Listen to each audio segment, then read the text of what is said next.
Good morning, welcome to देवद get easy. आज हम बात करने वाले हैं मोहर सर्कल की। Mohr circle strength of material का ऐसा टॉपिक है जो गेट में बार बार रिपीटेडली पूछा जाता है। पहले भी पूछा गया है, आगे भी पूछा जाएगा और मोहर सर्कल में डायरेक्ट इंटरव्यू क्वेश्चन भी होते हैं। अब मोहर सर्कल की ज़रूरत क्यों पड़ी, क्यों हमने सारी चीज़ें एनालिटिकल मेथड से ही सॉल्व नहीं कर ली। मोहर सर्कल से कई चीज़ें बेहद आसान हो जाती हैं।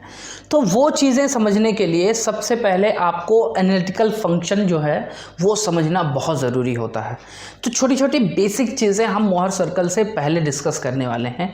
उससे पहले मैं ये बता दूं कि जो लोग हमारे चैनल से जुड़े हुए हैं वो लोग कंटिन्यूसली जुड़े रहें। हम आपको सफिशिएंट डॉक्यूमेंट्स, सफिशिएंट मटेरियल्स आपको प्रोवाइड करेंगे सो दैट आप गेट में अच्छा स्कोर कर सकें। हमारी पूरी कोशिश रहेगी, लेकिन उसके लिए आप वीडियो को मैक्सिमम शेयर, कमेंट कीजिए और उसको लाइक कीजिए ताकि हमें भी एक तरीके से मोटिवेशन मिलता रहे। और चैनल को सब्सक्राइब करना बिल्कुल ना भूलिए। मैक्सिमम लोगों तक पहुंचाइए ताकि एक कनेक्टिविटी हमारे और आपके बीच में जुड़ी रहे। और हम आपको कुछ ऐसे पीडीएफ भी प्रोवाइड कराएंगे जो हमारा अपना खुद का एक्सपीरियंस है। रही बात आपके मोटिवेशन की, तो वो आपके ही ऊपर डिपेंड करता है।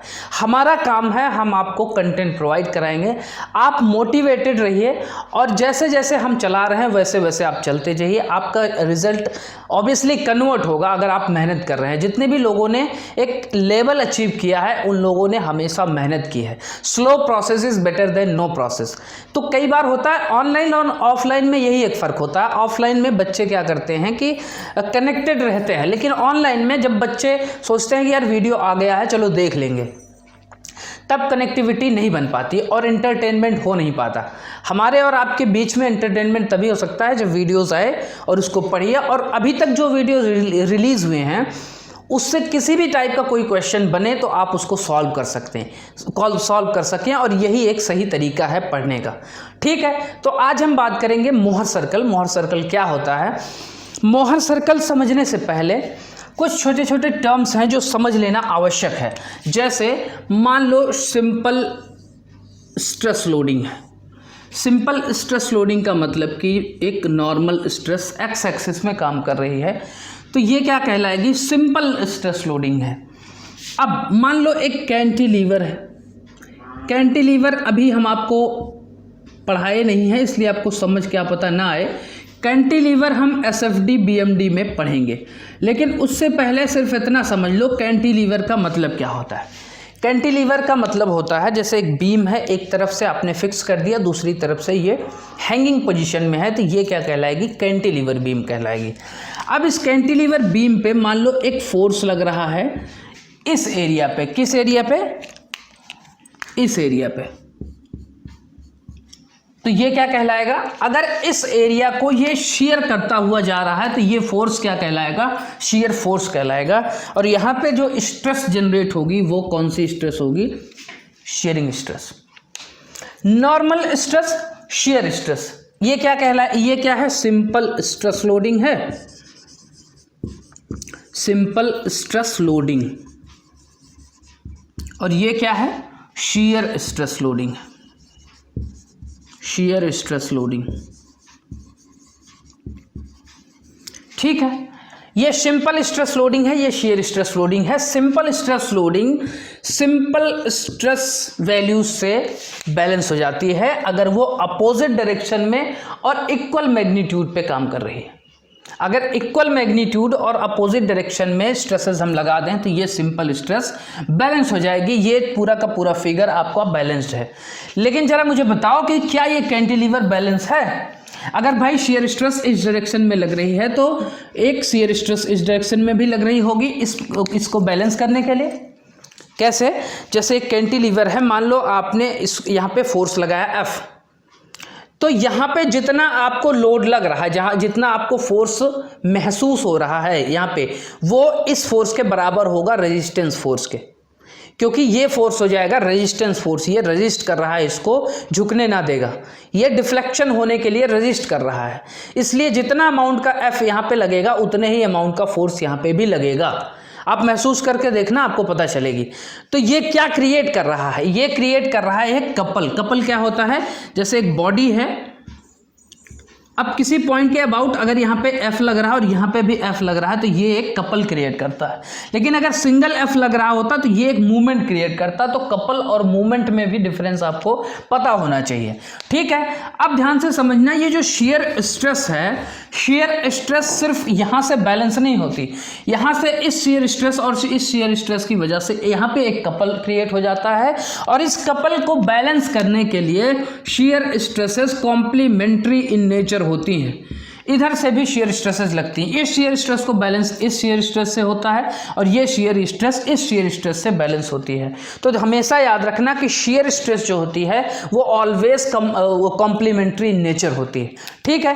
तो ये कॉम्प्लीमेंट्री शेयर स्ट्रेसेस हैं, ये जो शेयर स्ट्रेसेस हैं ये कॉम्प्लीमेंट्री शेयर स्ट्रेसेस हैं। देखो नॉर्मल स्ट्रेस क्या है, सिंपल स्ट्रेस लोडिंग में नॉर्मल स्ट्रेस जो है अपोजिट डायरेक्शन में इक्वल मैग्नीट्यूड स्ट्रेस से बैलेंस हो सकती है, लेकिन शेयर स्ट्रेस अपोजिट डायरेक्शन में इक्वल मैग्नीट्यूड स्ट्रेस से बैलेंस नहीं हो पाती, इसलिए कि शेयर स्ट्रेस कॉम्प्लीमेंट्री नेचर होती है। और वो जब यहाँ पे क्लॉकवाइज कपल लग रहा है तो ये जो कॉम्प्लीमेंट्री शेयर स्ट्रेसेस हैं ये एंटी क्लॉकवाइज कपल लगा के इस बॉडी को बैलेंस करती हैं। क्लियर है, ठीक है। अब हम बात करेंगे कि मान लो ये जो सिंपल स्ट्रेस लोडिंग थी, ये शेयर स्ट्रेस लोडिंग थी। अब अगर हम बॉडी पे दोनों स्ट्रेसेस एक साथ लगा दें, मान लो एक्स डायरेक्शन में भी और वाई डायरेक्शन में भी, तो एक्स डायरेक्शन में बैलेंस करने के लिए ये स्ट्रेस और वाई डायरेक्शन में बैलेंस करने के लिए ये स्ट्रेस, यहाँ पे tau x y shear stress लग रही है और इसको अपोजिट में टाउ एक्स वाई लग रही है। यहाँ पे कॉम्प्लीमेंट्री नेचर लगेंगे शेयर स्ट्रेसेस। हमने टाउ एक्स वाई क्यों कहा, हमने पहले भी डिस्कशन किया हुआ है, अगर टाउ एक्स वाई कहीं लिखा हुआ है तो इसका मतलब ये पहला वाला एक्स फेस है और ये वाई जो है डायरेक्शन है। ये चीज़ें आपको क्लियर होनी चाहिए। ये किसी भी स्ट्रेस में लिखा जा सकता है क्योंकि स्ट्रेसेस क्या होती हैं, टेंसर क्वांटिटी होती हैं। फेस और डायरेक्शन का मतलब ये एक्स फेस है और एक्स डायरेक्शन है। जैसे टाउ एक्स वाई है, मतलब कि ये एक्स फेस तो था लेकिन वाई डायरेक्शन में था, इसलिए ये टाउ एक्स वाई हो गया। क्यों? क्योंकि अगर हम ऐसे देखते हैं तो ये एक्स एक्सिस होता है, ये वाई एक्सिस होता है, ये डायरेक्शन और फेस को रिप्रेजेंट करता है। क्लियर है? तो इसमें आपको डाउट नहीं होना चाहिए, टाउ एक्स वाई लिख लेना या टाउ लिख लेना, कोई फर्क नहीं पड़ता, लेकिन आपको पता होना चाहिए कि इसका मतलब क्या होता है। अब जब सारी स्ट्रेसेस को एक साथ आप यहाँ पे लेके आते हैं तो इसको हम बोलते हैं complicated stress loading. Complicated stress loading, complicated stress loading या फिर प्रिंसिपल स्ट्रेस लोडिंग। इसी लोडिंग को क्या बोलते हैं हम? Principal stress loading. Principal stress loading. Clear है? देखो प्रिंसिपल स्ट्रेस लोडिंग और कॉम्प्लिकेटेड स्ट्रेस लोडिंग का क्या मतलब है। यहां पे एक नया टर्म आया, प्रिंसिपल स्ट्रेस।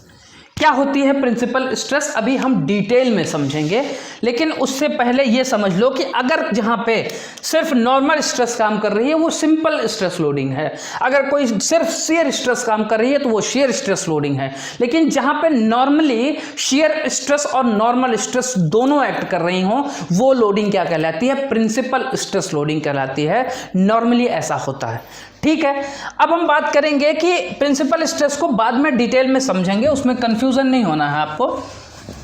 अब हम देखेंगे कि मान लो सिंपल शेयर स्ट्रेस है तो सिंपल नॉर्मल स्ट्रेस एक्ट कर रही है तो वहां पे क्या क्या होता है, क्या क्या होता है। जैसे मान लो आपके पास एक बॉडी है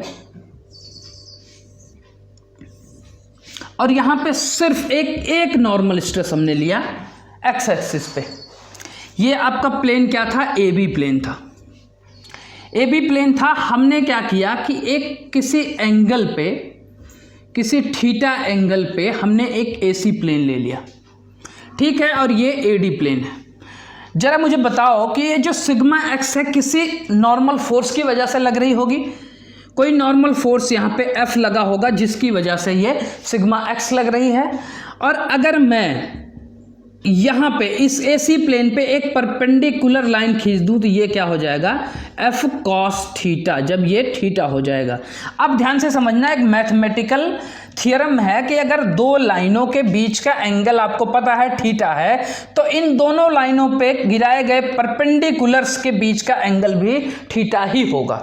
जैसे अगर ये दो लाइनें हैं, दो लाइनों के बीच का एंगल थीटा है, तो इन लाइन पर गिराया गया परपेंडिकुलर ये और इस लाइन पर गिराया गया परपेंडिकुलर ये, दोनों के बीच का जो एंगल होगा वो भी थीटा ही होगा। तो वहां से एक बात निकल के आई कि भाई ये अगर ये एफ है तो ये एफ कॉस थीटा होगा और इस लाइन पे जाता हुआ एक और फोर्स एक्ट करेगा एफ साइन थीटा। क्लियर है? ठीक है। अब इस एसी प्लेन पे एक नॉर्मल फोर्स एक्ट कर रहा है, जो एक्ट कर रहा है एफ कॉस थीटा, जिसकी वजह से एक नॉर्मल स्ट्रेस भी एक्ट करनी चाहिए। और एक ऐसी प्लेन पे शेयर फोर्स एक्ट कर रहा है शेयरिंग डायरेक्शन में। मैंने आपको कई बार बताया कि शेयरिंग डायरेक्शन क्या है और अब आपको क्लियर हो गया होगा। जैसे कैंटिलीवर बीम में मैंने बताया था कि अगर भाई यहाँ पे इस एरिया पे ऊपर से एफ लग रहा है तो मतलब ये शेयर कर रहा है इस एरिया को। तो यहाँ पे अगर एसी प्लेन है, ये सिर्फ प्लेन नहीं है, ये एक एरिया है एसी। तो ये लेंथ दिख रही है, इसकी विड्थ आप अंदर की तरफ एज्यूम कर सकते हो। इस प्लेन को एक तरह से 3D एज्यूम कर लेना, तो आपको कन्फ्यूज़न नहीं होगी। मैं इसलिए बता रहा हूँ क्योंकि बहुत से ऐसे बच्चे हैं जिनको इसमें भी कन्फ्यूज़न हो जाती है। इसकी विड्थ जो है W ले लो, मान लो। तो अब बताओ कि अगर ये AC है और अंदर की तरफ W विड्थ में है, तो ये AC एक प्लेन है, उसका कुछ एरिया होगा। वो एरिया क्या होगा? AC इंटू विड्थ होगा ना। ठीक है। तो अब उस प्लेन पे एक नॉर्मल स्ट्रेस एक्ट कर रही होगी एफ कॉस थीटा की वजह से नॉर्मल डायरेक्शन में। ठीक है। अब शेयरिंग फोर्स की वजह से एक शेयर फोर्स भी टेंजेंशियल डायरेक्शन में काम कर रही होगी, उसको हम टेंजेंशियल स्ट्रेस या फिर शेयर स्ट्रेस भी बोल सकते हैं। क्लियर हुआ? तो ये चीज़ें आपको इसमें कंफ्यूजन नहीं होना चाहिए। अब हम बात करते हैं, इसको थोड़ा सा एक्सप्लेन करते हैं कि ये नॉर्मल स्ट्रेस और शेयर स्ट्रेस की वैल्यूज़ क्या होंगी। देखो, नॉर्मल स्ट्रेस में भी कंफ्यूजन नहीं होना चाहिए कि एफ कॉस थीटा इधर लग रहा है तो हमने नॉर्मल स्ट्रेस इधर ले लिया है। इधर लेना है तो आप नेगेटिव ले लेना, वो डायरेक्शन पर डिपेंड करता है, नेगेटिव पॉजिटिव पे। लेकिन बस इतना समझो कि हमने इस एरिया पे एक फोर्स एक्ट कर रहा था नॉर्मल डायरेक्शन में, हमने नॉर्मल डायरेक्शन में ही एक स्ट्रेस की वैल्यू ले ली है। ठीक है। अब ये स्ट्रेस की वैल्यूज़ क्या होंगी अभी हम देखते हैं क्या निकल के आती हैं चीज़ें। जैसे मान लो आपके पास ये फिगर था, ये कौन सा प्लेन है? AB प्लेन है। AB प्लेन से एक आपने थीटा एंगल पे एक प्लेन ले लिया था AC प्लेन, और ये AD प्लेन है। यहाँ पे आपका सिग्मा x काम कर रहा था। ठीक है। यहाँ पे एक एफ कॉस थीटा काम कर रहा था ना, यहाँ पे एफ काम कर रहा था। यहाँ पे क्या काम कर रहा था? F sine theta. आपने क्या बताया कि एफ कॉस थीटा की वजह से यहाँ पे एक नॉर्मल स्ट्रेस एक्ट कर रही थी और एफ साइन थीटा की वजह से यहाँ पे एक टेंजेंशियल स्ट्रेस एक्ट कर रही थी। मुझे वैल्यू निकालनी है नॉर्मल स्ट्रेस और टेंजेंशियल स्ट्रेस की। क्यों निकालनी है? क्योंकि यही बार बार क्वेश्चन में पूछा जाता है कि भाई एसी प्लेन पे नॉर्मल स्ट्रेस और टेंजेंशियल स्ट्रेस की वैल्यू बता दो। तो अगर आप नॉर्मल स्ट्रेस निकालोगे तो स्ट्रेस क्या होता है? Force per unit area. तो एसी प्लेन पे नॉर्मली कौन सा फोर्स काम कर रहा है? F cos theta per unit area. AC मतलब एरिया क्या है? AC इंटू मैंने क्या कहा था? विड्थ। विड्थ हमने क्या लिया है? मान लो इसकी विड्थ जो है हमने W ले लिया, इसकी कोई विड्थ होगी, अभी हमने डिस्कस किया था विड्थ क्या है। ठीक है। अब यहाँ से अगर आप निकालोगे तो मुझे बताओ कि अगर मैं सिर्फ ये ट्रायंगल की बात कर रहा हूँ, इसकी ABC की, और ये थीटा है, तो मुझे बताओ cos theta is equal to क्या हो जाएगा? AB by AC। क्लियर है? अब जब यहाँ से AC निकालेंगे तो AC इज इक्वल टू हो जाएगा AB अपॉन में कॉस थीटा। यहाँ पे AC की वैल्यू रख दो, F कॉस थीटा अपॉन में AC की वैल्यू क्या आ गई? AB अपॉन में कॉस थीटा। AB अपॉन में कॉस थीटा इंटू विड्थ। मुझे बताओ कि AB इंटू विड्थ क्या है? ये AB यही है क्या ये यही एरिया है? AB इंटू विड्थ यही एरिया है। और अगर यही एरिया है तो ए बी इंटू विड्थ क्या हो जाएगा, अगर मैं इसको स्मॉल ए ले लेता हूँ कि मान लो ये इसका एरिया स्मॉल ए है, तो ये स्मॉल ए हो जाएगा। ठीक है, अब यहाँ से अगर आप निकालोगे तो यहाँ से निकल के आएगा F cos square theta, cos ऊपर चला जाएगा अपॉन में स्मॉल ए, और एफ बाई स्मॉल ए क्या हो जाएगा, यहाँ पे इस एरिया पे नॉर्मली फोर्स एक्ट कर रहा था एफ, और ये स्मॉल एरिया ए है, तो एफ बाई ए क्या हो जाएगा, यही तो होता है कि सिग्मा एक्स नॉर्मल स्ट्रेस। भाई सिग्मा एक्स की वैल्यू कहाँ से निकल के आई, यहाँ पे जो फोर्स काम कर रहा है नॉर्मल फोर्स अपॉन में ये जो क्रॉस सेक्शनल एरिया है स्मॉल ए, तो एफ बाई ए क्या हो जाएगा, ये हो जाएगा सिग्मा एक्स। तो यहाँ से एक वैल्यू निकल के आएगी नॉर्मल स्ट्रेस की, वो क्या हो जाएगी, sigma x cos square theta. Clear है। अब दूसरी वैल्यू क्या निकल के आएगी, सिग्मा टी। टेंजेंशियल स्ट्रेस क्या होती है भाई, टेंजेंशियल स्ट्रेस भी होती है एफ साइन थीटा अपॉन में ए सी इंटू विड्थ, ये शेयर फोर्स अपॉन में ये क्रॉस सेक्शनल एरिया, ए सी इंटू विड्थ कहाँ क्या निकल के आया था, ए सी इंटू विड्थ अगर आप निकालेंगे तो ये निकला था A B into width upon में कॉस थीटा, कॉस थीटा ऊपर चला जाएगा तो ये वैल्यू क्या आ जाएगी, F sine theta into cos theta upon में A B into width. A B into width मैंने क्या बताया था, ये स्मॉल एरिया है, ए बी इंटू इसकी विड्थ क्या है, ये रिप्रेजेंट करता है स्मॉल एरिया को। अब यहाँ से एक बात निकल के आएगी कि अगर आप एफ बाई ए करोगे तो ये क्या हो जाएगा, सिग्मा एक्स, क्योंकि ये एफ बाई ए जो है ये सिग्मा एक्स को रिप्रेजेंट कर रहा है। ठीक है, तो अगर आप इसको यहाँ से एक्सपेंड करते हो तो ये हो जाएगा sigma x cos theta into sine theta. Clear है। अब इसको 2 से मल्टीप्लाई कर दो और 2 से डिवाइड भी कर दो। तो मुझे बताओ कि साइन 2 थीटा क्या होता है, साइन 2 थीटा होता है 2 sine theta into cos theta. अगर 2 sine theta into cos theta is equal to sine 2 theta होता है तो इसकी वैल्यू निकल के आएगी sigma x by 2 sine 2 theta. क्या निकल के आएगी, टेंजेंशियल स्ट्रेस की वैल्यू क्या निकल के आएगी, sigma x by 2 sine 2 theta. ये जो आपका फॉर्मूला है टेंजेंशियल स्ट्रेस और नॉर्मल स्ट्रेस का, ये ट्रिपल स्टार फॉर्मूला है, ध्यान रखना। ये फॉर्मूला बार बार पूछा जाता है, इसके एप्लीकेशंस भी बार बार पूछे जाते हैं। ध्यान रखना कि जो ट्रिग्नोमेट्रीज के फॉर्मूले हैं वो बहुत इंपॉर्टेंट हैं मैकेनिकल इंजीनियरिंग के लिए। वो मैथमेटिक्स से ले करके थियरी ऑफ मशीन्स और अदर सब्जेक्ट्स में भी इसका एप्लीकेशंस बार बार आता है। तो ये सारे फॉर्मूले जो नॉर्मली फॉर्मूले हैं जो +2 लेवल के हैं उसको आपको याद करना पड़ेगा, वो चीज़ें आपको पता होनी चाहिए। देखो हमने बात की थी सिर्फ सिंपल से एक सिंपल लोडिंग की, सिंपल स्ट्रेस लोडिंग की। अब हम बात करेंगे सिंपल शियर लोडिंग अगर है अगर तो सिंपल शियर लोडिंग है तो वहां पे नॉर्मल स्ट्रेस और टेंजेंशियल स्ट्रेस एसी प्लेन पे क्या निकल के आएगा। सिंपल स्ट्रेस लोडिंग मान लो ये बॉडी है, ये आपने एसी प्लेन ले लिया, ये ए बी प्लेन था, ये ए डी प्लेन था। आपने क्या किया, यहाँ पे नॉर्मल स्ट्रेस नहीं, यहाँ पे अब शियर स्ट्रेस लगा दी, tau x Y. X Y का मतलब मैंने बताया था एक्स फेस वाई डायरेक्शन। ठीक है, तो अब यहाँ पे अगर आप नॉर्मल स्ट्रेस निकालोगे, यहाँ पे भी कोई स्ट्रेस एक्ट कर रही है, ये नॉर्मल स्ट्रेस और ये टेंजेंशियल स्ट्रेस। तो यहाँ पे देखो मैंने नॉर्मल स्ट्रेस जब एक्ट कर रही थी तो मैंने उसका डेरिवेशन आपको बता दिया था, लेकिन इसका डेरिवेशन अब उतना इम्पॉर्टेंट नहीं है। अब आगे की चीज़ों में मैं सिर्फ फॉर्मूला बताता जाऊंगा जो कि वही बेहद इंपॉर्टेंट है, डेरिवेशन इंपॉर्टेंट नहीं है। ना वो इंटरव्यू में आपको डेरिवेशन पूछेगा, ना ही और कहीं यहाँ पे गेट एग्जाम में तो बिल्कुल ही नहीं पूछता, वो डायरेक्टली आपको फॉर्मूले पर क्वेश्चन दे देता है।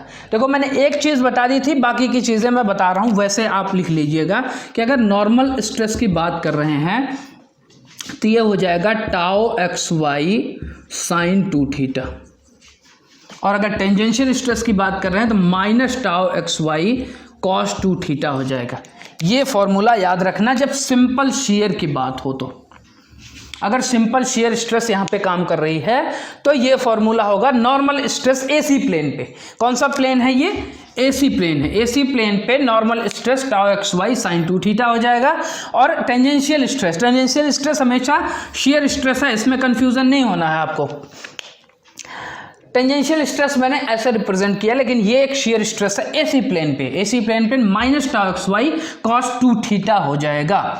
अब मैं कह रहा था कि सिंपल स्ट्रेस लोडिंग क्या है और शियर स्ट्रेस लोडिंग क्या अलग अलग, लेकिन अगर मैं एक जनरलाइज्ड फार्मूला बनाऊं, दोनों को जनरलाइज्ड करके अगर मैं ये लोडिंग ले लेता हूं कि भाई एक्स डायरेक्शन में भी सिग्मा एक्स काम कर रही है और वाई डायरेक्शन में सिग्मा वाई काम कर रही है, और यहाँ पे शियर स्ट्रेस भी काम कर रही है टाउ एक्स वाई। ऑब्वियसली इसके अपोजिट में भी वही टाउ एक्स वाई काम करेगी, कॉम्प्लीमेंट्री नेचर होती है, तो ये इधर भी ये वो स्ट्रेस टाउ एक्स वाई काम करेगी। क्लियर है? अब इस बॉडी पे ये प्लेन कौन सा था? ए बी प्लेन था, ये ए डी प्लेन था। हमने एक प्लेन ले लिया ए सी प्लेन किसी थीटा एंगल पे ए बी से। क्लियर है? इस ए सी प्लेन पे एक नॉर्मल स्ट्रेस काम कर रही होगी और एक टेंजेंशियल स्ट्रेस या शियर स्ट्रेस काम कर रही होगी। ये क्या है? जनरल लोडिंग है, सारी लोडिंग्स को एक साथ लेकर के। अब अगर मैं वो जो अलग अलग लोडिंग्स का जो हमने फॉर्मूला बताया था, वो जनरल लोडिंग अगर आप फॉर्मूला समझना चाहो, इसका भी डेरिवेशन इंपॉर्टेंट नहीं है, इसका भी आपको फॉर्मूला रट लेना है, याद कर लेना है। Sigma x plus sigma y by 2 plus sigma x minus sigma y by 2 cos 2 theta plus tau x Y sine 2 theta. Clear है? वैसे ही टेंजेंशियल स्ट्रेस का फॉर्मूला हो जाएगा sigma x minus sigma y by 2 sine 2 theta minus tau x Y cos 2 theta. ये दोनों formula जो हैं, ये फॉर्मूले 5 स्टार फॉर्मूले हैं, इसको आपको भूलना नहीं है। अगर वो दो डेरिवेशंस जो हमने बताए थे कि सिर्फ नॉर्मल स्ट्रेस या सिर्फ शियर स्ट्रेस काम कर रही है, अगर वो नहीं भी याद है तो वो सारे चीज़ें यहाँ से निकल के आ जाएंगी। ये 5 स्टार फार्मूला है, ये हमेशा ध्यान रखना।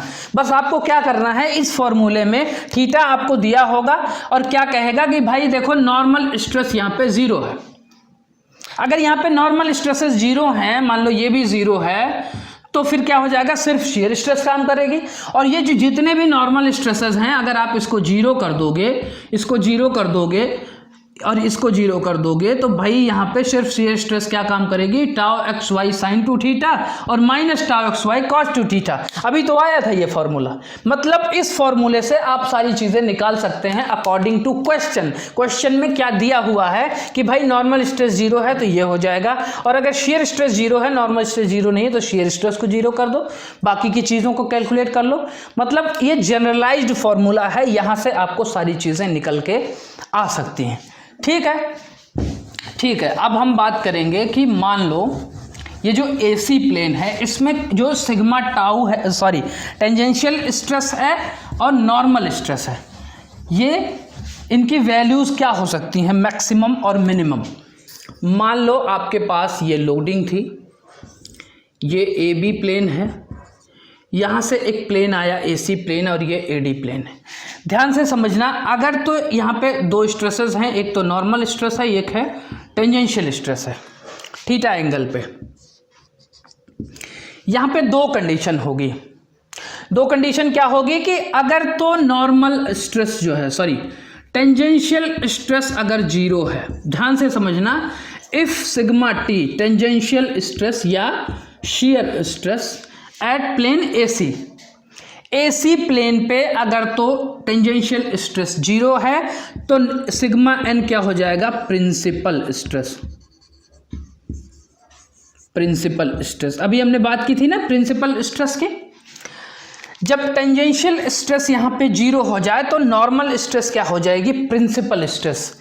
प्रिंसिपल स्ट्रेस का क्या मतलब है कि अगर भाई सिग्मा एन जब 0, सिग्मा टी 0 हो गया तो सिग्मा एन की दो वैल्यूज़ निकलेंगी, एक तो सिग्मा एन मैक्सिमम होगा, एक सिग्मा एन मिनिमम होगा।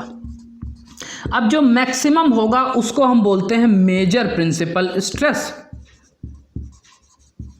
मेजर प्रिंसिपल स्ट्रेस इसको हम सिग्मा 1 से रिप्रेजेंट करते हैं, और ये जो मिनिमम ये सिग्मा नॉर्मल है इसको हम बोलेंगे माइनर प्रिंसिपल स्ट्रेस, इसको हम माइनर प्रिंसिपल स्ट्रेस बोलते हैं, और इसको रिप्रेजेंट करते हैं सिग्मा 2 से। क्लियर है? जब सिग्मा टी मतलब कि अगर इस प्लेन पे शियर स्ट्रेस 0 है, सिर्फ और सिर्फ नॉर्मल स्ट्रेस काम कर रही है, तो वो स्ट्रेस क्या कहलाएगी? प्रिंसिपल स्ट्रेस कहलाएगी। और वो जो एसी प्लेन है, एसी प्लेन क्या कहलाएगा? Principal plane. बहुत से ऐसे बच्चों को इसमें कंफ्यूजन होती है कि भाई जब इस प्लेन पे अगर नॉर्मल स्ट्रेस 0 है, सॉरी टेंजेंशियल स्ट्रेस 0 है, तो ये जो नॉर्मल स्ट्रेस है ये हो जाएगी प्रिंसिपल स्ट्रेस, और ये जो प्लेन है ये प्रिंसिपल प्लेन हो जाएगा। प्रिंसिपल स्ट्रेस 2 टाइप की होंगी। जब सिग्मा नॉर्मल की वैल्यू मैक्सिमम होगी तो वो मेजर प्रिंसिपल होगी, और ये सिग्मा नॉर्मल की वैल्यू जब मिनिमम होगी तो वो माइनर प्रिंसिपल स्ट्रेस होगी।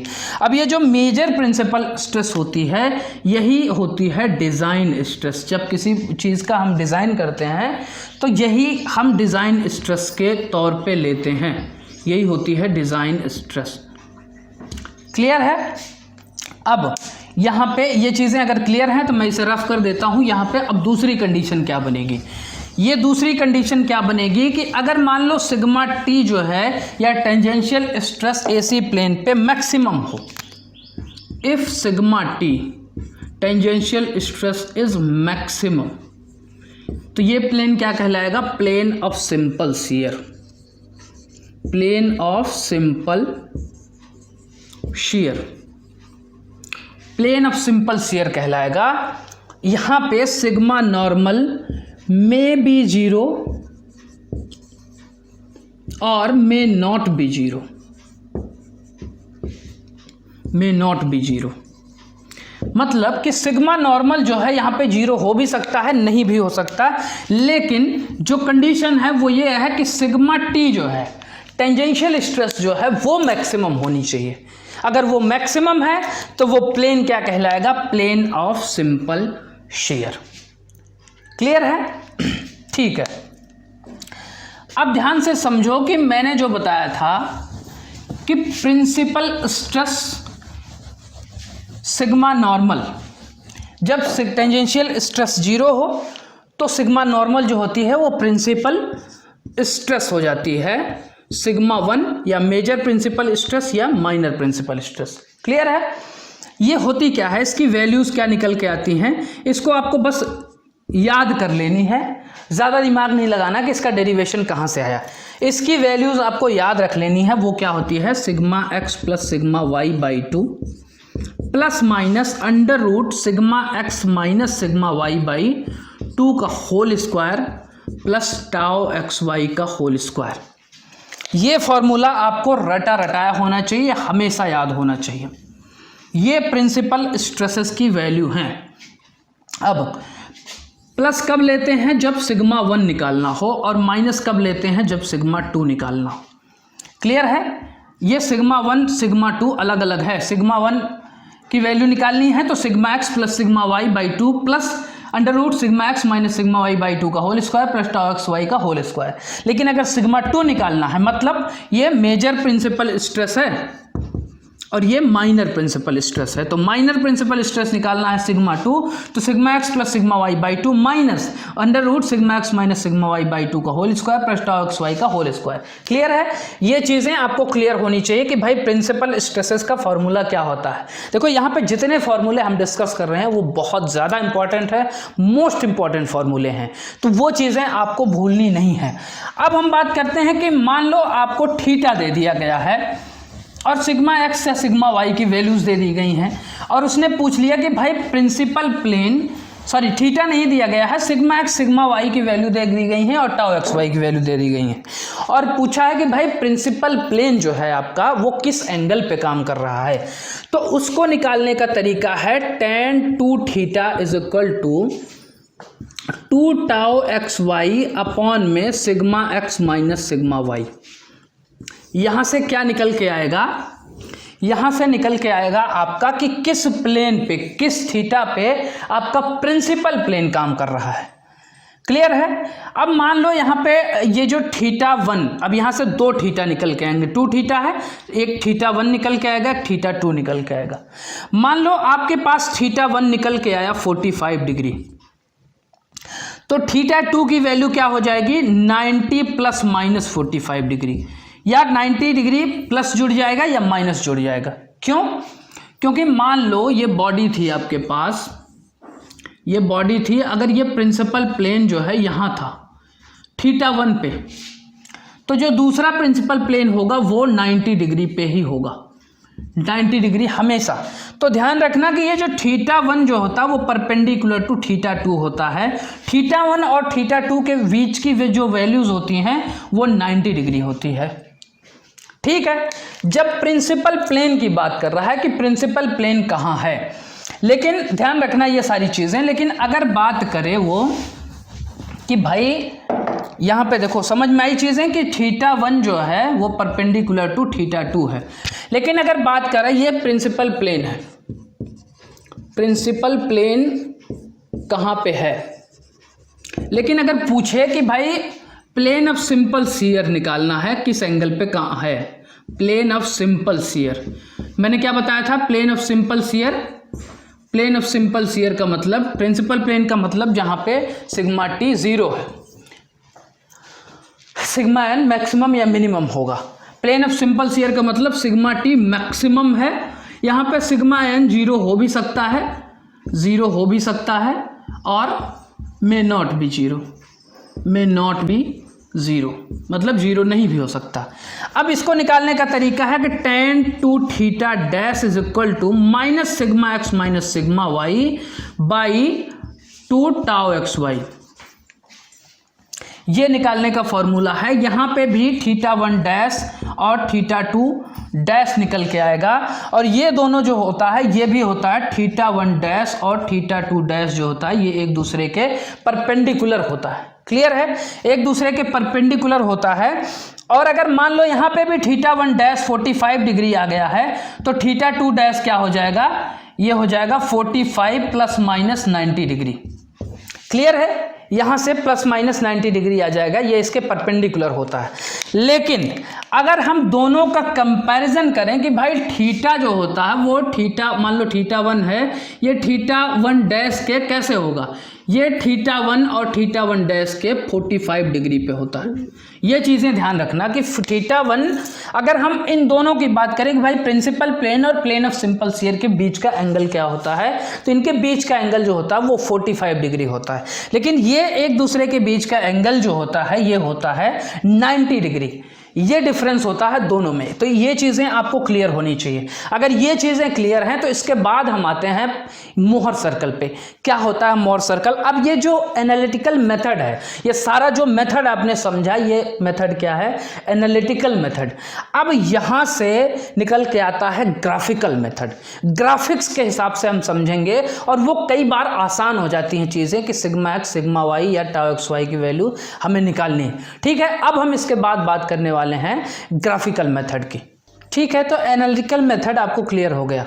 ग्राफिकल मेथड का क्या मतलब है कि ग्राफ के द्वारा, एक सर्कल के द्वारा, जैसे आपका एक्स एक्सिस होता है और वाई एक्सिस होता है, तो कोई आप सर्कल बनाते हैं, यहाँ बनाते हैं, यहाँ बनाते हैं, यहाँ बनाते हैं, किसी एक सर्कल के द्वारा, क्योंकि इसको क्या बोला है, सर्कल, और ये मोहर्स ने इसको निकाला था ये मेथड, तो इन्होंने कह दिया कि ये मोहर सर्कल है। ठीक है, तो ये एक रिप्रेजेंटेशन का तरीका है इनको रिप्रेजेंट करने का कि कैसे इसको करेंगे। जब आप अभी तक क्या है, सिग्मा टी और सिग्मा एन, टेंजेंशियल स्ट्रेस और नॉर्मल स्ट्रेस जब आप निकालते थे तो उसका एक फॉर्मूला होता था अलग अलग लोडिंग्स का। जनरल लोडिंग का भी मैंने बताया था और अलग अलग लोडिंग का फॉर्मूला होता था। प्रिंसिपल स्ट्रेस क्या होती है, प्रिंसिपल प्लेन क्या होता है, प्रिंसिपल प्लेन किस एंगल पे काम करता है और प्लेन ऑफ सिंपल शियर किस एंगल पे काम करता है, या फिर प्रिंसिपल प्लेन और प्लेन ऑफ सिंपल शियर के बीच का एंगल कितना होता है, ये सारी चीज़ें हमने डिस्कस की थी। अब इन्हीं सब चीज़ों को निकालने का एक तरीका है मोहर सर्कल के द्वारा। कैसे? जैसे मान लो आपके पास लोडिंग है, वही सेम लोडिंग आप समझो, आपके पास लोडिंग है मान लो ऐसे टाइप की, ये सिग्मा एक्स है, सिग्मा एक्स है और ये सिग्मा वाई है, ध्यान से समझना।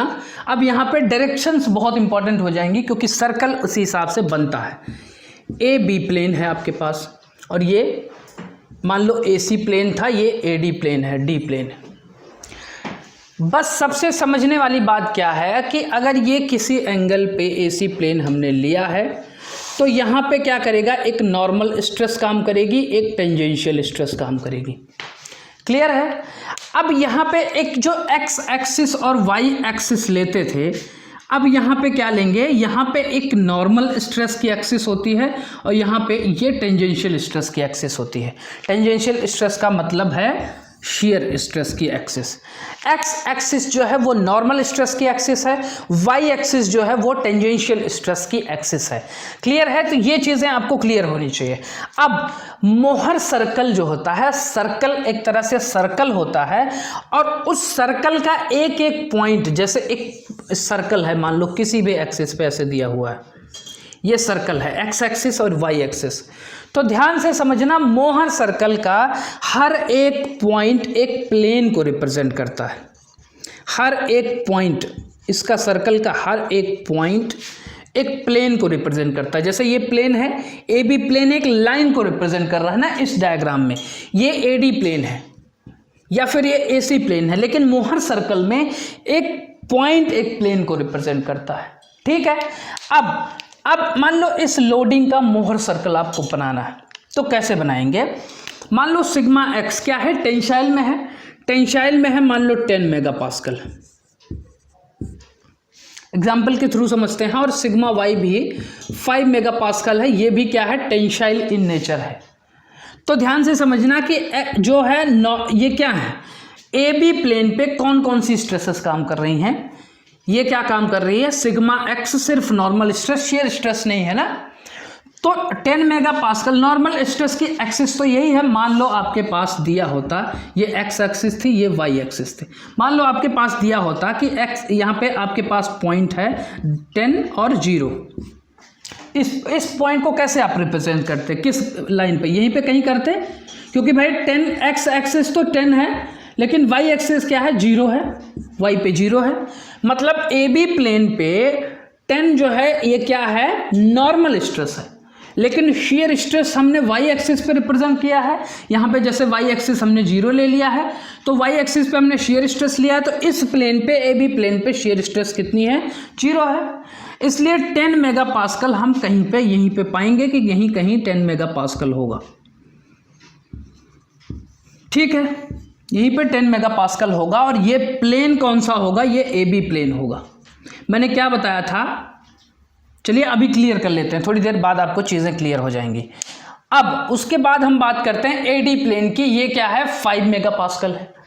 अब यहाँ पे भी क्या कोई शेयर स्ट्रेस है, नहीं है, तो 5 ये भी एक नॉर्मल स्ट्रेस है। 5 मेगापास्कल एक नॉर्मल स्ट्रेस है। अगर मैं नॉर्मल स्ट्रेस और शेयर स्ट्रेस के बीच में एक ग्राफ प्लॉट करके इन पॉइंट्स को रिप्रेजेंट कर रहा हूँ, तो 5 मेगापास्कल मुझे लगता है कहीं यहीं आएगा, 5 मेगापास्कल यहीं कहीं आएगा, क्योंकि यहाँ पे शेयर स्ट्रेस 0 है। इस पॉइंट पे जहाँ पे 5 मेगापास्कल काम कर रहा है, जिस प्लेन पे, उस प्लेन पे शेयर स्ट्रेस 0 है। ठीक है, तो ध्यान से समझना है। अगर मान लो यहीं पे एक शेयर स्ट्रेस काम करती तो इसकी एक अलग केस होती। अभी हम वो सारी केसेस डिस्कस करने वाले हैं, अभी अपने मन में कंफ्यूजन मत लाना। केस 1 हम अभी डिस्कस कर रहे हैं। मान लो केस 1 है जहां पे सिंपली सिर्फ नॉर्मल स्ट्रेस काम कर रही है ए बी प्लेन पे और ए डी प्लेन पे, यहाँ पे कोई शेयर स्ट्रेस नहीं काम कर रही थी। हमने क्या बताया था कि नॉर्मल, अब ये इस एसी प्लेन पे नॉर्मल स्ट्रेस और टेंजेंशियल स्ट्रेस निकालने का फॉर्मूला, अब हम मोहर सर्कल से कैसे इन चीज़ों को निकालेंगे वो हम तरीका समझ रहे हैं। उससे पहले हमें यह समझना होगा कि मोहर सर्कल हम बनाते कैसे हैं। ठीक है, तो ए बी प्लेन पे ये 10 मेगापास्कल काम कर रहा है, आपने 10 मेगापास्कल का पॉइंट ये ले लिया क्योंकि यहाँ पे वाई एक्सिस में कुछ नहीं है। वाई एक्सिस का मतलब कि ए बी प्लेन पे कोई शेयर स्ट्रेस नहीं थी, तो हमने ये नॉर्मल स्ट्रेस लिया था, ये शेयर स्ट्रेस का एक्सिस लिया था। जैसे आपके पास 10 और 0 दे दिया गया तो उसका पॉइंट क्या होगा, ये होगा, क्योंकि 0 क्यों, क्योंकि वाई एक्सिस पे कोई पॉइंट ही नहीं है, आपके पास शेयर स्ट्रेस कोई एक्ट नहीं कर रही है। सेम वैसे ही 5 मेगापास्कल है, ये भी एक नॉर्मल स्ट्रेस है, बस इसका प्लेन अलग है, एडी प्लेन है। क्लियर है, यहाँ पे भी कोई शेयर स्ट्रेस नहीं एक्ट कर रही है, और अगर कोई शेयर स्ट्रेस नहीं एक्ट कर रही है तो समझ लो कि ये कोई 5 पॉइंट हो जाएगा, 5-0। क्यों, 0 क्या रिप्रेजेंट कर रहा है, वाई एक्सिस, और वाई एक्सिस पे कोई शेयर स्ट्रेस नहीं है क्योंकि ये वाई एक्सिस यहाँ पे शेयर स्ट्रेस रिप्रेजेंट कर रहा है। देखो बार बार रिपीट इसलिए कर रहा हूँ क्योंकि बहुत से ऐसे बच्चों को कंफ्यूजन होती है मोहर सर्कल में। अब जब 2 पॉइंट आपके पास मिल गए, आपको इस प्लेन और इस प्लेन के पॉइंट्स आपको निकाल लेने होंगे, और वो पॉइंट निकाल के उन दोनों पॉइंट के बीच में एक लाइन खींच देनी होगी, और उन लाइन के बीच में उसके सेंटर से एक सर्कल ड्रॉ कर देना है।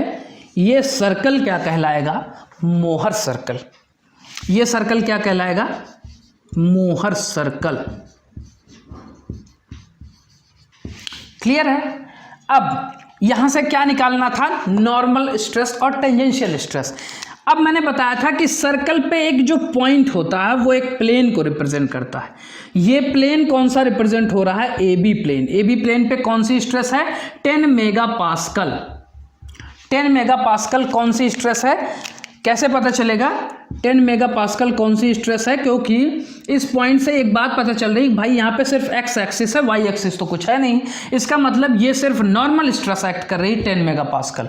अब ये दूसरा प्लेन क्या हो जाएगा, ये एडी प्लेन है, एडी प्लेन, ये वाला प्लेन। अब एडी प्लेन पे कैसे पता चलेगा कौन सी स्ट्रेस है, 5 मेगापास्कल कौन सी स्ट्रेस है, एक्स एक्सिस में सिर्फ नॉर्मल स्ट्रेस एक्ट कर रही है, कोई भी वाई एक्सिस में ये गए ही नहीं, ऊपर या नीचे कहीं नहीं गए, इसका मतलब यहाँ पे कोई शेयर स्ट्रेस नहीं है। जब शेयर स्ट्रेस नहीं है तो सिर्फ ये क्या है, नॉर्मल स्ट्रेस है एडी प्लेन पे। मैंने बताया था हर एक पॉइंट एक प्लेन रिप्रेजेंट कर रहा है, एक एक पॉइंट प्लेन रिप्रेजेंट करता है मोहर सर्कल का। इसका मतलब ये ए बी प्लेन है, ये एडी प्लेन है। अब बात करते हैं एसी प्लेन की। एसी प्लेन, मुझे बताओ कि क्या एसी प्लेन पे 2 स्ट्रेसेस हैं? बिल्कुल है, एक नॉर्मल स्ट्रेस है, एक टेंजेंशियल स्ट्रेस है। ठीक है, अब ये नॉर्मल स्ट्रेस और टेंजेंशियल स्ट्रेस है, इसका मतलब कि ये पॉइंट कहीं ना कहीं यहीं कहीं होगा, या कैसे पता चलेगा कि ये पॉइंट यहाँ होगा या ये पॉइंट यहाँ होगा या ये पॉइंट यहाँ होगा। यहाँ पे इसको समझने के लिए आपको थीटा पता होना चाहिए। मान लो थीटा 30 डिग्री है।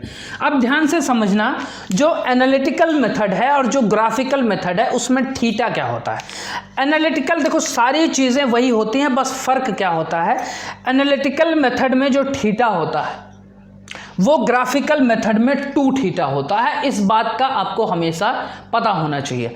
जो एनालिटिकल मेथड में थीटा होता है, जैसे यहाँ पे थीटा 30 डिग्री दिया गया है, तो आपको एनालिटिकल मेथड में थीटा को 60 डिग्री लेना होगा।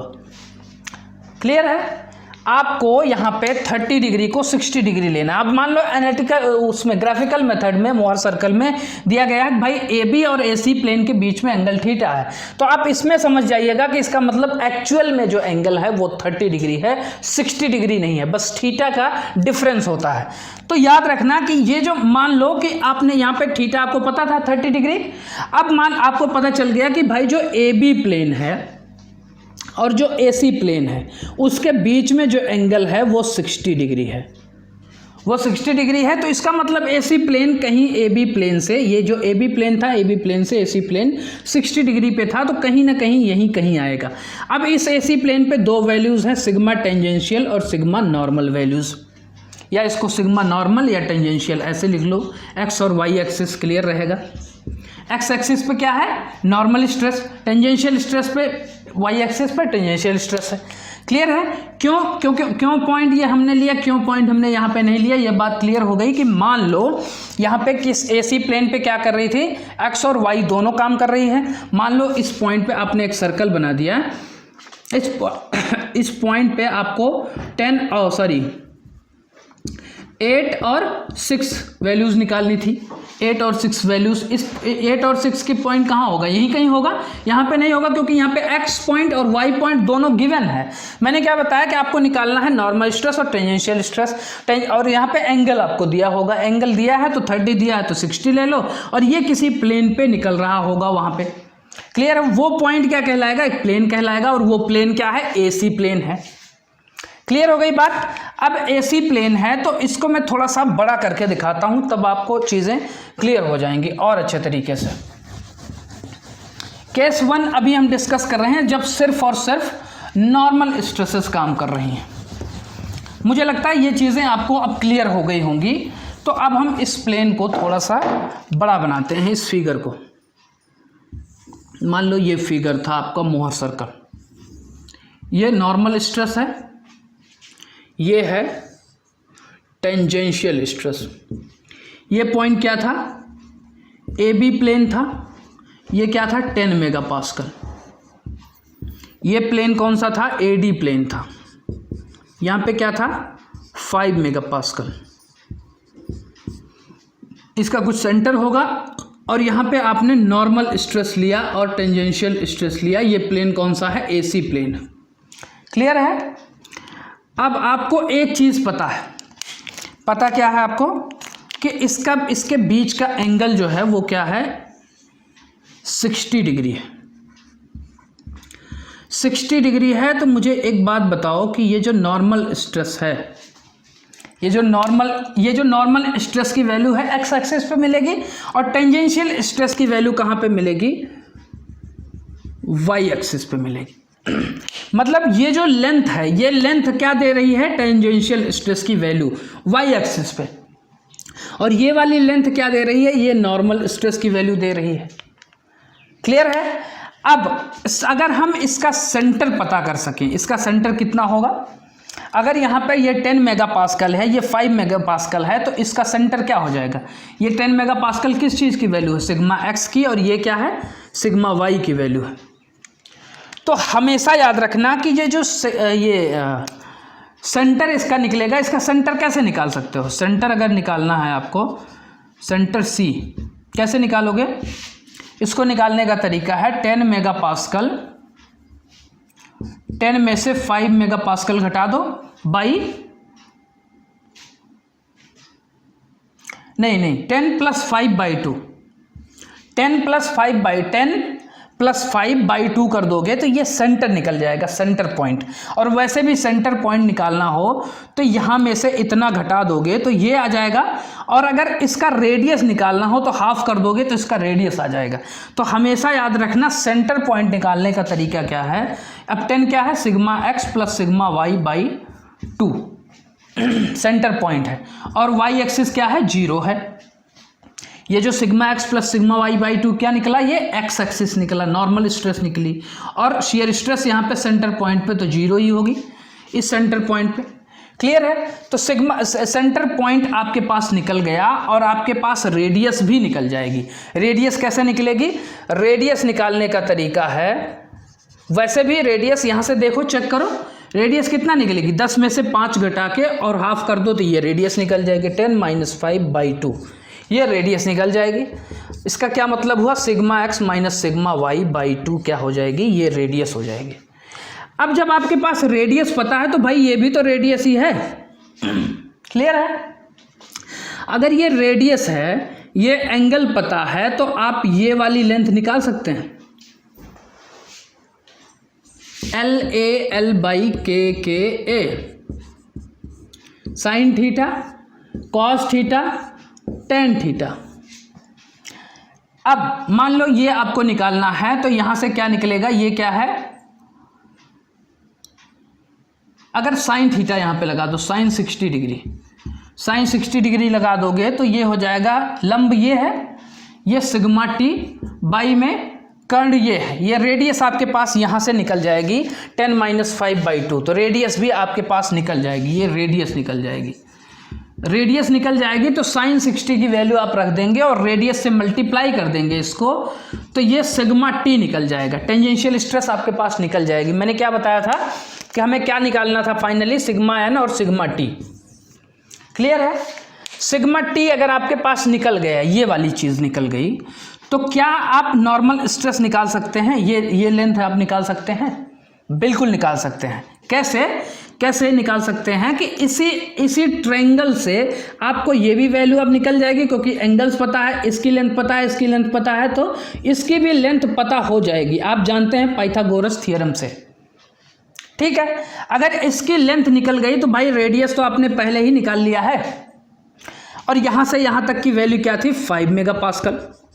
जब 5 मेगापास्कल थी, ये रेडियस था, इसकी वैल्यू आप यहाँ से पाइथागोरस थ्योरम से निकाल सकते हैं, तो ये नॉर्मल स्ट्रेस की भी वैल्यू निकल जाएंगी।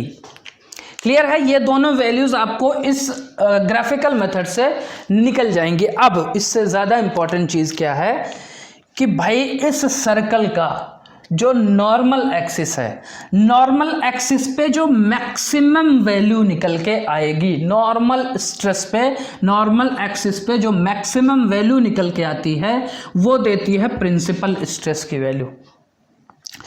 और अगर इस पे जो मिनिमम वैल्यू निकल के आएगी इस सर्कल पे, वो क्या देगी? मतलब मेजर प्रिंसिपल स्ट्रेस, ये minor principal stress, normal stress की।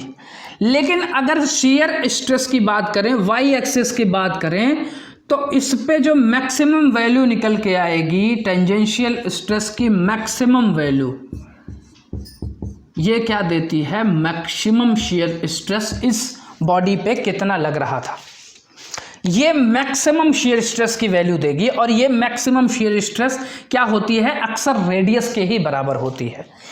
ध्यान से समझना, ये जो मैक्सिमम शियर स्ट्रेस होगी ये रेडियस के ही बराबर होगी।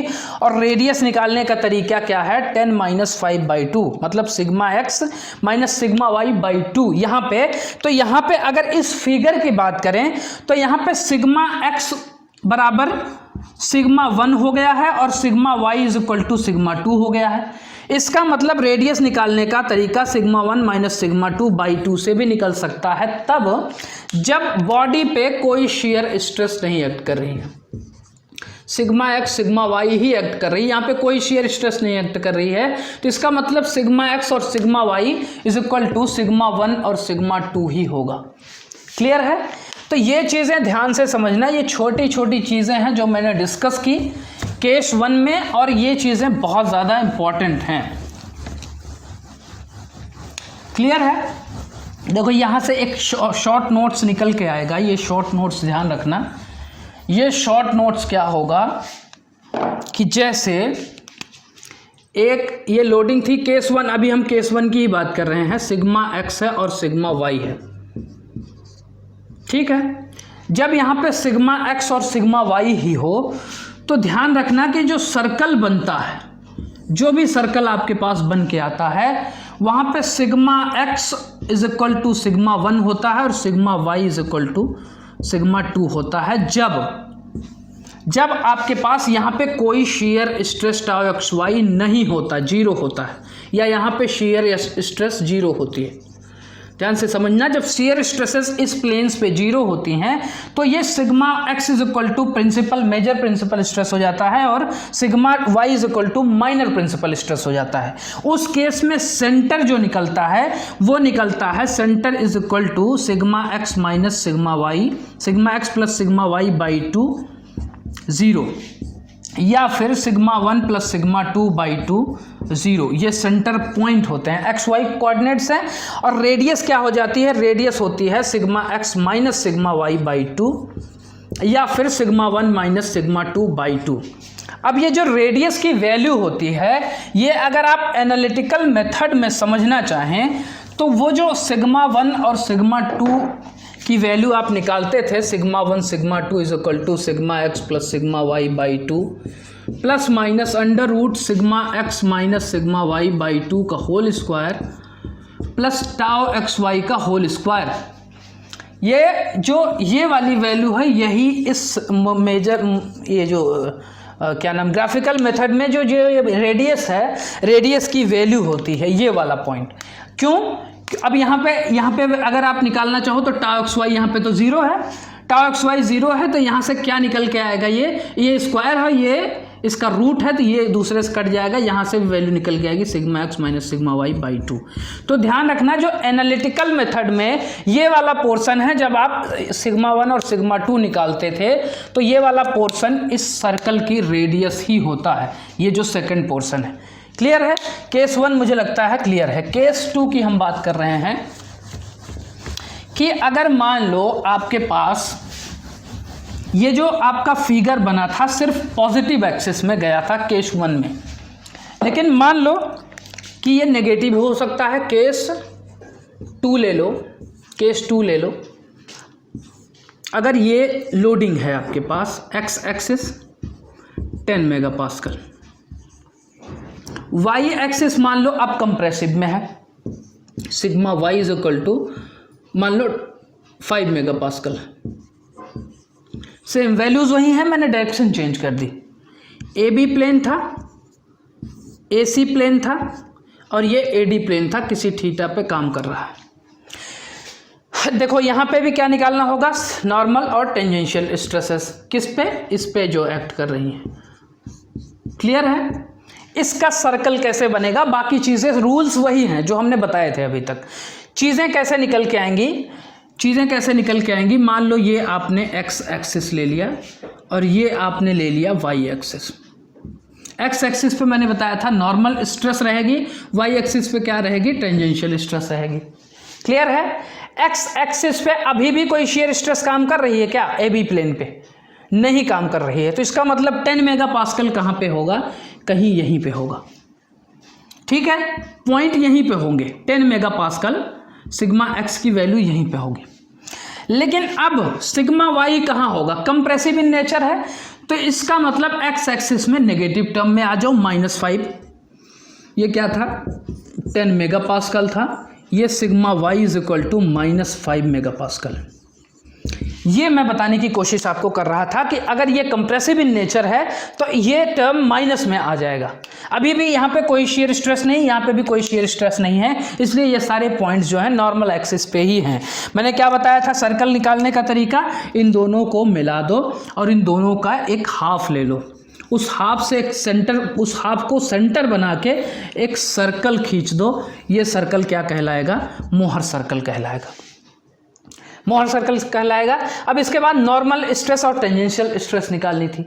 नॉर्मल स्ट्रेस और टेंजेंशियल स्ट्रेस मान लो इसका एंगल ज़रूर दिया होगा, मान लो 30 डिग्री, 30 डिग्री है या कुछ भी हो सकता है कोई भी। यहाँ पे इसका मतलब ये 60 डिग्री पे होगा, यहाँ पे ये 60 डिग्री पे एक्ट करेगा, 60 डिग्री पे एक्ट करेगा। यहाँ पे नॉर्मल स्ट्रेस और टेंजेंशियल स्ट्रेस होगी। अब मुझे लगता है कि अब आपको ये सारी वैल्यूज़ निकल जाएंगी। क्लियर है? वही सारे तरीके, वही सारे फॉर्मूले। सेंटर निकालने का फॉर्मूला क्या हो जाएगा, sigma x plus sigma 2, sorry sigma x plus sigma y by 2। अब यहाँ पे क्या हो जाएगा, 10 प्लस -5 है तो -5 हो जाएगा, -5 बाई 2। ये सारे चीज़ें निकालने का तरीका सेम तरीका वही है, बस मैंने ग्राफ को बनाने का तरीका आपको बता दिया। यहाँ पे भी सिग्मा एक्स सिग्मा 1 होगा और सिग्मा वाई क्या होगा, सिग्मा 2 होगा।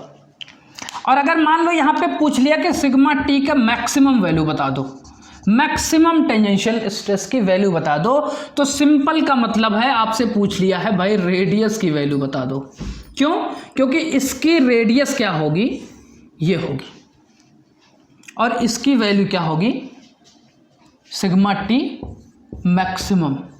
तो ध्यान से समझना, ये सारे टर्म्स आपको क्लियरली पता होने चाहिए। ठीक है, ये केस 2 था। अब एक लास्ट केस हम बात करते हैं केस 3 की, कि कैसे निकालेंगे वो चीज़ें। केस 3 में हम ले लेते हैं कि मान लो नॉर्मल स्ट्रेस एक्ट कर रही है और उसके साथ साथ शियर स्ट्रेसेस भी एक्ट कर रही हैं। मान लो एक्स ए बी प्लेन पे और ये ए डी प्लेन है और ये ए सी प्लेन है। नॉर्मल स्ट्रेस एक्ट कर रही है सिग्मा एक्स, यहाँ पे सिग्मा वाई एक्ट कर रही है। सिग्मा वाई मान लो आपको 5 मेगापास्कल हो गया, सिग्मा एक्स जो है 10 मेगापास्कल आपने ले लिया। अब यहाँ पे शियर स्ट्रेस भी एक्ट कर रही है, tau x y is equal to 5 megapascal. तो ऑब्वियसली टाउ एक्स वाई यहाँ पे भी काम कर रहा होगा 5 मेगापास्कल का, और यहाँ पे सिग्मा एक्स ही है, इस यहाँ पे सिग्मा वाई है। लेकिन ये जो कपल्स क्रिएट हो रहे हैं शियर स्ट्रेसेस की वजह से, इसमें कॉम्प्लीमेंट्री स्ट्रेसेस भी एक्ट कर रहे होंगे एंटी क्लॉकवाइज डायरेक्शन में। तो इसका मतलब ये माइनस टाउ एक्स वाई हो जाएगा ना, इसकी डायरेक्शन अपोजिट है तो माइनस टाउ एक्स वाई हो जाएगा। इसका मतलब अगर ऐसे लिखना चाहो tau x y is equal to, चलो ऐसे ही लिख लो 5 mega pascal, tau x y is equal to 5 mega pascal. ये लोडिंग समझ में आई? अगर ये लोडिंग समझ में आई तो फिगर आपको बहुत आसानी से समझ आ जाएगा। मान लो ये एक्स एक्सिस है, नॉर्मल स्ट्रेस की एक्सिस, ये आपने वाई एक्सिस ले लिया, टेंजेंशियल स्ट्रेस का एक्सिस, टेंजेंशियल स्ट्रेस का ये एक्सिस है वाई एक्सिस। अब मुझे ये बताओ कि इस फेस से हम शुरुआत करते हैं। इस फेस पे कौन सी स्ट्रेसेस हैं? एक्स एक्सिस में 10 मेगा पास्कल और वाई एक्सिस में 5 मेगा पास्कल। अगर आपको एक्स और वाई एक्सिस में 10 और 5 पॉइंट ढूंढना हो तो कुछ यही होगा, 10 एक्स एक्सिस 10 वाई एक्सिस 5, कुछ यहाँ पे पॉइंट होगा 10 और 5 का, मुझे ऐसा लगता है। एक्स एक्सिस 10 वाई एक्सिस 5, तो 10 और 5 मेगा पास्कल के पॉइंट यहीं पे होंगे। ठीक है, अब इस पॉइंट को ले लो। 5 मेगा पास्कल क्या है? नॉर्मल स्ट्रेस, मतलब एक्स एक्सिस, एक्स एक्सिस क्या है? नॉर्मल स्ट्रेस 5 मेगा पास्कल, और क्या है? Tau x y minus 5 mega pascal. Tau x y मतलब सिग्मा टी क्या है? Minus 5 mega pascal. Sigma T का मतलब हुआ, अब ये आपको पॉइंट क्या निकालना? 5 माइनस 5, एक्स 5 है, वाई माइनस 5 निकालना है। अब क्या है? एक्स जो है 5 है, एक्स 5 कहीं यहाँ, अगर ये 10 है तो 5 कहीं यहाँ पे होगा, लेकिन y क्या है? -5 है। -5 का मतलब अगर ये +5 था तो -5 कहीं यहाँ होगा। इसका मतलब 5 - 5 जो पॉइंट होगा वो यहाँ कहीं होगा। क्लियर है? ठीक है, मैंने क्या बताया था कि अगर आपको मोहर सर्कल ड्रॉ करना है तो इन दोनों पॉइंट को मिलाने वाली एक रेखा खींच दो, इन दोनों को पॉइंट को मिलाने वाली एक रेखा खींच दो, और वो उसका सेंटर को एक कोऑर्डिनेट मान के यहाँ से एक क्या कर दो? सर्कल ड्रॉ कर दो। यहाँ से एक सर्कल ड्रॉ कर दो। मैंने ये सेंटर यहीं पे कैसे ले लिया? यहीं पे सेंटर क्यों ले लिया? क्योंकि ये सेंटर यहीं पे आएगा ही, इस पॉइंट को कट करेगा, तो ये सेंटर इसी पॉइंट को कट करने वाला है। क्योंकि सेंटर पॉइंट जो होता है हमेशा क्या होता है, मैंने बताया था कि ये जो सेंटर पॉइंट होता है, सेंटर पॉइंट क्या होता है? Sigma x plus sigma y by 2 और 0। यहाँ पे सिर्फ नॉर्मल स्ट्रेस होती है, टेंजेंशियल स्ट्रेस नहीं होती। इसलिए हमें ये पता चल गया कि सेंटर पॉइंट यहीं कहीं होगा। यह भी एक डाउट क्रिएशन नहीं होना चाहिए। कई बार इंटरव्यू में पूछता है ये कि आपको कैसे पता चला कि भाई सेंटर यहीं पे होगा, क्योंकि सेंटर पॉइंट पे ही हम, सेंटर पॉइंट क्या होता है? Sigma x plus sigma y by 2। यहाँ पे टाउ का कोई जिक्र होता है? नहीं होता। तो इसका मतलब कि यहाँ पे सेंटर पॉइंट नॉर्मल एक्सिस को ही कट करता हुआ जाएगा। क्लियर है? ठीक है, ये पॉइंट ऐसे बन गया। अब यहाँ पे क्या निकालने को आ सकता है कि भाई नॉर्मल स्ट्रेस और टेंजेंशियल स्ट्रेस एसी प्लेन पे निकालो, जो कि 30 डिग्री पे है। 30 डिग्री का मतलब हुआ कि ये प्लेन कौन सा हुआ? अब ध्यान से समझना, पहले और अब में क्या डिफरेंस है। शियर स्ट्रेस के आने की वजह से ये केस 3 क्यों बन गया और इसमें क्या डिफरेंस है, ये समझने वाली बात है कि ये प्लेन कौन सा है? ये प्लेन है ए बी प्लेन। ये कौन सा है? ये प्लेन है ए डी प्लेन। क्लियर है? अब इन्होंने कहा कि भाई ए बी प्लेन से ए सी प्लेन के बीच का एंगल 30 डिग्री है। इसका मतलब यहाँ से कुछ एक ऐसा प्लेन लेना पड़ेगा, ए सी प्लेन, जो ये 60 डिग्री पे होगा।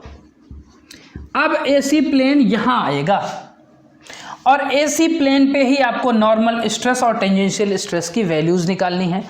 और नॉर्मल स्ट्रेस क्या होती है भाई? नॉर्मल स्ट्रेस होती है सिंपली, अब यहाँ पे कोई 2 पॉइंट होगा, नॉर्मल स्ट्रेस और टेंजेंशियल स्ट्रेस। ये जो यहाँ से यहाँ तक की वैल्यूज़ होंगी, यहाँ से यहाँ तक, ये वाली होगी नॉर्मल स्ट्रेस, ये वाली होगी टेंजेंशियल स्ट्रेस। क्लियर है। अगर ये एंगल पता है तो फिर आपको ये एंगल भी पता हो जाएगा कहीं ना कहीं, क्योंकि ये पूरा का पूरा 180 डिग्री है और ये परपेंडिकुलर होगा। ये आप यहाँ से रेडियस निकाल लेंगे और ये लेंथ आपको निकल जाएगी। जब ये लेंथ निकल जाएगी तो ये लेंथ आपको निकल जाएगी, और जब ये लेंथ निकल जाएगी तो यहाँ से यहाँ तक के बीच का सेंटर पॉइंट जो है ये एक्स एक्सिस को ड्रॉ करेगा। यहाँ से यहाँ तक के सेंटर पॉइंट तक की जो डिस्टेंस है वो क्या है, sigma x plus sigma y by 2।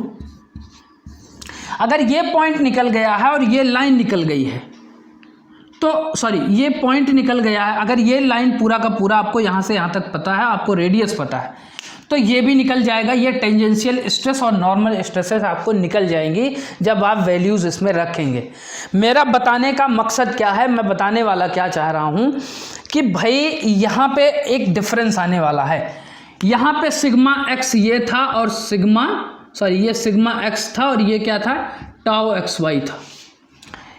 लेकिन अब जब आप प्रिंसिपल स्ट्रेस की बात करोगे ना, तो प्रिंसिपल स्ट्रेस अब डिफरेंट आने वाली है, सिग्मा 1, और ये माइनर प्रिंसिपल स्ट्रेस होगी।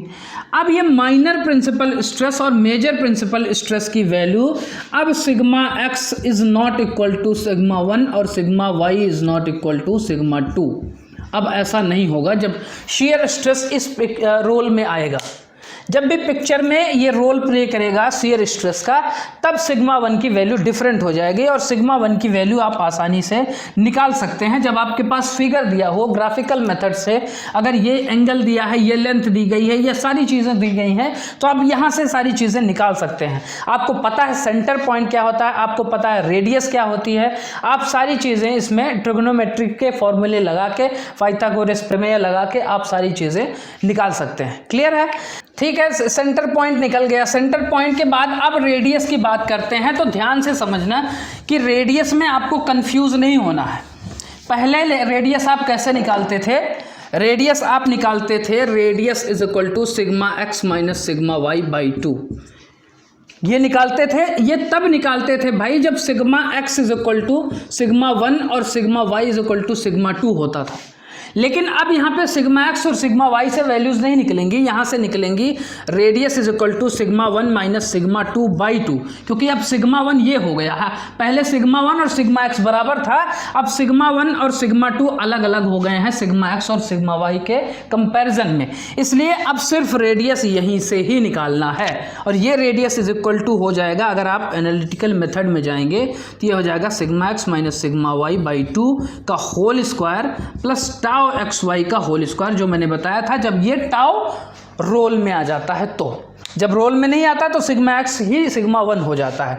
क्लियर है? तो ये रेडियस में कंफ्यूजन नहीं होना है। तो सिग्मा 1 में से सिग्मा 2 घटा के बाई 2 कर दोगे तब जाके रेडियस निकलेगी। ये ध्यान रखना, ये केस 3 की कुछ वैल्यूज थी।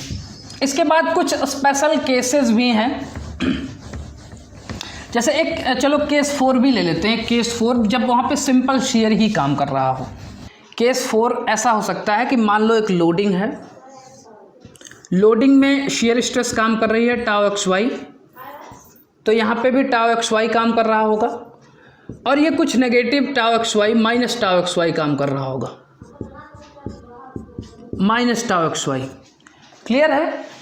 तो यहाँ पे ये अगर ऐसे कुछ लोडिंग है मान लो, तो इसका डायग्राम कैसे बनाएंगे, normal axis, tangential axis. Clear है? मुझे बताओ कि अगर मैं ये प्लेन ले लूँ, ए बी प्लेन, ये ए सी प्लेन है और ये ए डी प्लेन है। ए बी प्लेन पे कौन सी स्ट्रेस काम कर रही है, टाउ एक्स वाई सिर्फ और सिर्फ शेयर स्ट्रेस काम कर रही है। मान लो ये 10 मेगापास्कल है, तो सारी की सारी 10 मेगापास्कल ही होंगी। ठीक है, तो इस प्लेन को थोड़ा सा ऐसे बनाते हैं, नहीं तो समझ नहीं आएगी चीज़ें। ये सिग्मा नॉर्मल टेंजेंशियल स्ट्रेस, यहाँ पे सिर्फ और सिर्फ वाई एक्सिस है, एक्स एक्सिस नहीं है। तो ए बी प्लेन सिर्फ और सिर्फ वाई एक्सिस है। जब इसका मतलब ये हुआ एक तरह से 0 और 10 की वैल्यू दी गई है जब आप एक्स और वाई में कोऑर्डिनेट ढूंढेंगे तो 0 और 10 कहाँ होगा? 0 का मतलब कि सिग्मा नॉर्मल, यहाँ पे कुछ है नहीं, नॉर्मल स्ट्रेस सिर्फ और सिर्फ शियर स्ट्रेस काम कर रही है, तो सिर्फ और सिर्फ शियर स्ट्रेस काम करे तो 0 और 10 पॉइंट निकलेगा। और x और y कोऑर्डिनेट में 0 और 10 पॉइंट क्या होगा? x एक्सिस यहाँ पे 0 होगी और 10 पॉइंट कहीं पे यहीं पे होगा, तो ये पॉइंट क्या कहलाएगा? ये पॉइंट निकल के आएगा 0 और 10 पॉइंट। अब y एक्सिस में देखो, AD प्लेन में AB प्लेन और AD प्लेन के देखो मैंने क्या बताया था कि AB और AD प्लेन के बीच में एंगल यहाँ पे कितना है? 90 डिग्री है, तो इसका मतलब कि मोहर सर्कल में कितना होगा? 180 डिग्री। AD प्लेन कैसा है? AD प्लेन पे माइनस टाउ XY काम कर रहा है, मतलब -10 में काम कर रहा होगा। y एक्सिस में ही -10 जाना है, क्योंकि नॉर्मल स्ट्रेस में नॉर्मल स्ट्रेस कोई काम नहीं कर रही है, तो इसका मतलब यहाँ पे -10 चले जाओ, तो ये हो जाएगा 0 और -10 पॉइंट। मैंने क्या बताया था? दोनों पॉइंट को मिला के एक लाइन खींच दो, दोनों पॉइंट को मिला के एक लाइन खींच दो और इसके सेंटर पॉइंट से को सेंटर मान के एक सर्कल ड्रॉ कर दो। ये सर्कल क्या कहलाएगा? मोहर सर्कल कहलाएगा। अब मोहर सर्कल में एक इम्पॉर्टेंट चीज़ क्या है कि मैंने बताया था कि भाई नॉर्मल स्ट्रेस पे, नॉर्मल एक्सिस पे जो पॉइंट कट कर रहा है उसका जो मैक्सिमम पॉइंट देगा वो सिग्मा 1 देगा, और जो मिनिमम पॉइंट देगा वो क्या देगा? सिग्मा 2 देगा। क्लियर है? ये सिग्मा 2 वैल्यूज़ होंगी। ये जो कट करने वाला पॉइंट होगा, ये पॉइंट क्या देगा? सिग्मा 2 देगा। अब मुझे बताओ कि अगर ये टाउ XY है, ये पॉइंट जो है ये मैक्सिमम शियर स्ट्रेस है ऑब्वियसली, और ऊपर वाला पॉइंट मैक्सिमम शियर स्ट्रेस है, तो मैक्सिमम शियर स्ट्रेस की वैल्यू, अगर इसमें मैक्सिमम शियर स्ट्रेस की वैल्यू पूछे तो ये क्या हो जाएगा? 10 मेगापास्कल। लेकिन अगर सिग्मा 1 की वैल्यू पूछे तो ये क्या हो जाएगा? 10 मेगापास्कल। क्लियर है? सिग्मा 2 की वैल्यू पूछे तो 10 मेगापास्कल, ये -10 मेगापास्कल हो जाएगा, क्योंकि ये आप नेगेटिव में जा रहे हैं। और मैक्सिमम शियर स्ट्रेस क्या है? ये 10 मेगापास्कल है। अब अगर इसकी रेडियस पूछे तो भाई रेडियस क्या है? ये मैक्सिमम शियर स्ट्रेस ही तो इसकी रेडियस है, मैक्सिमम शियर स्ट्रेस इसकी रेडियस है। इसका सेंटर पॉइंट क्या हो जाएगा? 0 0। कैसे? मैंने क्या बताया था? सेंटर पॉइंट निकालने का तरीका sigma 1 minus sigma 2 by 2, sorry sigma 1 plus sigma 2/2, तो क्या हो जाएगा? 10 प्लस ये -10 है, तो -10/2 क्या हो जाएगा? 0। सेंटर पॉइंट ऐसे निकलेगा। रेडियस कैसे निकलेगी?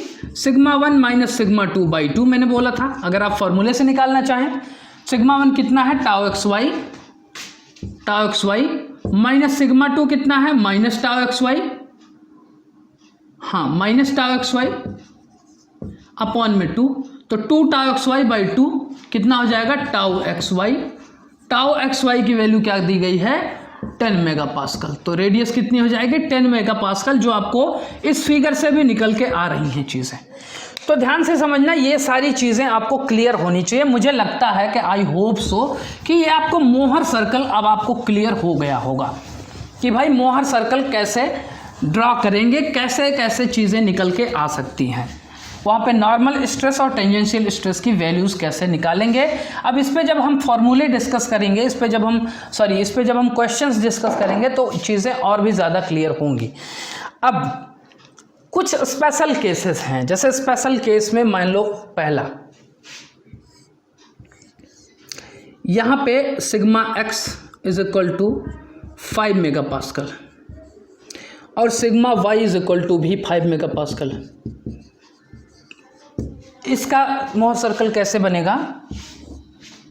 Normal stress, tangential stress, sigma x 5 megapascal है, 5 मेगापास्कल 50, सिग्मा y भी 5 मेगापास्कल है, ये भी इसी पॉइंट पे आएगा।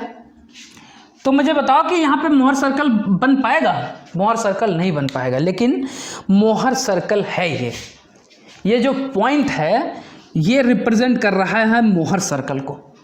यहाँ पे sigma 1 is equal to sigma 2 है, मतलब यहाँ पे प्रिंसिपल स्ट्रेसेस हैं। जो प्रिंसिपल स्ट्रेसेस हैं वो हैं, लेकिन यहाँ पर रेडियस कितना होगा, 0 होगा। बस इतना सा फर्क है कि सिग्मा टेंजेंशियल जो मैक्सिमम होगा वो 0 होगा, क्योंकि इसकी रेडियस 0 है। रेडियस 0 है, लेकिन principal stresses in all direction will be same.